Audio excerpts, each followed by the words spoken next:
আসসালামু আলাইকুম ফ্রেন্ড, কেমন আছেন সবাই? আই হোপ আশা করি আপনারা সবাই ভালো আছেন। পিকচার্ট অ্যাপ ব্যবহার করে এরকমভাবে একটি ফটো এডিটিং আজকে আপনাদের মাঝে শেয়ার করতে যাচ্ছি। আপনারা দেখতে পাচ্ছেন আমাদের এই ফটোটাকে এডিট করে আমরা এরকমভাবে একটি ফটো তৈরি করব।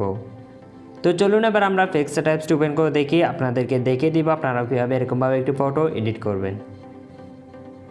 পিকচার্ট অ্যাপস ওপেন করার পর এখানে প্লাস আইকনে ক্লিক করব। এখান থেকে আমরা যে ফটো এডিট করব ওই ফটোটা আমরা এখান থেকে সিলেক্ট করে নেব। ফটোটা সিলেক্ট করার পর এবার আমাদেরকে ফার্স্ট অফ অল যে কাজটি করতে হবে, এখানে যে ইফেক্ট অপশনটি দেখতে পাচ্ছেন এটাতে ক্লিক করব। এটাতে ক্লিক করার পর এখান থেকে আমরা দ্বিতীয় নম্বর কালার রিপ্লেস অপশনটি ক্লিক করব।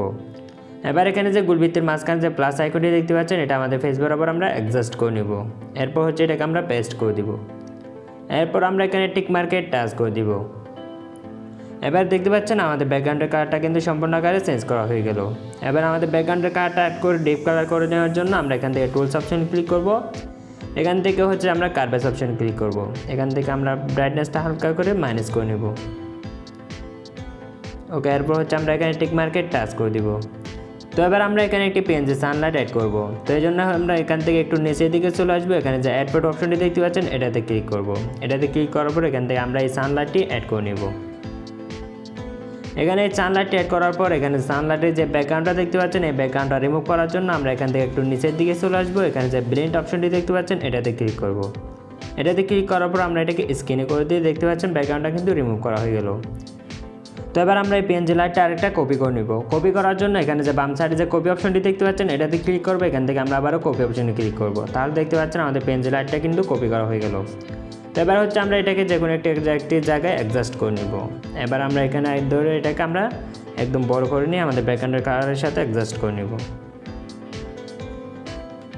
তো এবার এদিকে দেখা যাচ্ছে আমাদের যে সানলাইটের কালারটা এই কালারটা কিন্তু আরেকটু ডিপ করার জন্য আমরা এটাকে কপি করে নেব। এটাকে আমরা আবার এই জায়গায় বরাবর অ্যাডজাস্ট করে নেব। তো এবার যে আমরা এখানে টিক মার্কে টাচ করে দিব। দেখতে পেলেন আমাদের পেজের সানলাইটটা কিন্তু অ্যাড করা হয়ে গেল। তো এবার আমাদের ফেসটা লাইট করার জন্য আমরা এখান থেকে একটু উপরের দিকে চলে আসবো। এখানে যে বিউটিফাই অপশনটি দেখতে পাচ্ছেন এটাতে ক্লিক করব। এটাতে ক্লিক করার পর এখানে যে টোন অপশনটি দেখতে পাচ্ছেন এটাতে ক্লিক করব। এটাতে ক্লিক করার পর আপনারা এখানে অনেকগুলো কালার দেখতে পাবেন। এখান থেকে আমি ফার্স্টে যে লাইট কালারটি দেখতে পাচ্ছেন এই লাইট কালারটি সিলেক্ট করে নিলাম। এরপর এখানে যে অটো অপশনটি দেখতে পাচ্ছেন এটাতে ক্লিক করলে দেখতে পেলেন আমাদের ফটোটা কিন্তু লাইট কালার হয়ে গেল। তো এবার যে আমরা এখানে টিক মার্কে টাচ করে নেব। আপনারা দেখতে পাচ্ছেন আমাদের অরিজিনাল ফেসটা আর এটা আমাদের এডিট করা ফেসটা। তো এবার আমরা এখানে আবার টিক মার্কে টাচ করে দিব। আপনারা দেখতে পেলেন আমাদের ফটোটা কিন্তু সম্পূর্ণ আকারে এডিট করা হয়ে গেল। এবার আমাদের ফটোটা সেভ করার জন্য এখান থেকে আমরা একটু নিচের দিকে চলে আসবো। এখানে যে ড্র অপশনটি দেখতে পাচ্ছেন এটাতে ক্লিক করব। এখান থেকে আমরা আবারও ড্রতে ক্লিক করব। এবার এদিকে যে বাম সাইড যে 3 ডট দেখতে পাচ্ছেন এটাতে ক্লিক করব। এখান থেকে শেপ ইমেজে ক্লিক করলে আমাদের ফটোটা কিন্তু সেভ করা হয়ে গেল। তো আই হোপ আশা করি আপনারা বুঝতে পারছেন পিকচার্ট অ্যাপ ব্যবহার করে এরকমভাবে একটু ফটো এডিটিং। আজ এতটুকু পর্যন্ত, সবাই ভালো থাকুন, আল্লাহ হাফেজ।